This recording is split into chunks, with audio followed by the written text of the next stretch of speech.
আসসালামু আলাইকুম প্রিয় বন্ধুরা, কেমন আছেন? এখন আমি আছি ঢাকা সদরঘাট। আজকে ঢাকা সদরঘাট থেকে পুরোপুরি সাত ছেড়ে যাবে রাত 9টায়। আপনাদেরকে দেখানোর একটু চেষ্টা করছি কি পরিমাণ যে যাত্রী আজকে এই ঢাকা সদরঘাটে আছে। আপনি অবশ্যই চেষ্টা কল্পনার বাইরে বিভিন্ন ডিস্ট্রিক্ট অঞ্চলের যাত্রীগুলো আজকে এই সদরঘাট থেকে ছেড়ে যাবে। আপনারা চেষ্টা করতে থাকবেন সবাইকে একসাথে রাখার জন্য, চেষ্টা থাকবে সবাইকে দেখানোর জন্য। কেননা মানুষ একমাত্র ভোটের কারণে গ্রাম অঞ্চলে যায়। আপনারা অবশ্যই সবাইকে সহযোগিতার কারণে, সবাইকে ভোট দেওয়ার কারণে মানুষ গ্রাম অঞ্চলে থেকে বিভিন্ন ডিস্ট্রিক্ট অঞ্চলে তারা যায়।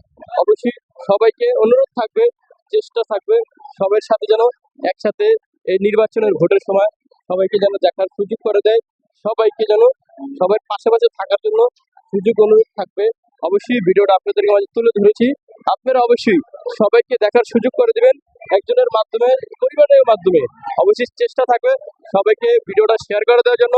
আজকে যে গ্রাম অঞ্চল থেকে মানুষ বিভিন্ন ডিস্ট্রিক্ট অঞ্চলে তারা যাচ্ছে, অবশ্যই আপনারা গ্রাম অঞ্চলে যাওয়ার জন্য চেষ্টা থাকবেন, কেন সামনে হলো নির্বাচন। অবশ্যই যে যেখানে নির্বাচন থাকবে অবশ্যই আপনারা যুক্ত হয়ে যাবেন এই নির্বাচনের জন্য। সকল ভালো থাকবেন। ভিডিওটা অবশ্যই সবাইকে শেয়ার করে দেবেন, দেখার অনুরোধ ছিল আমাদের এই বাংলাদেশের চ্যানেলটা থেকে। ধন্যবাদ।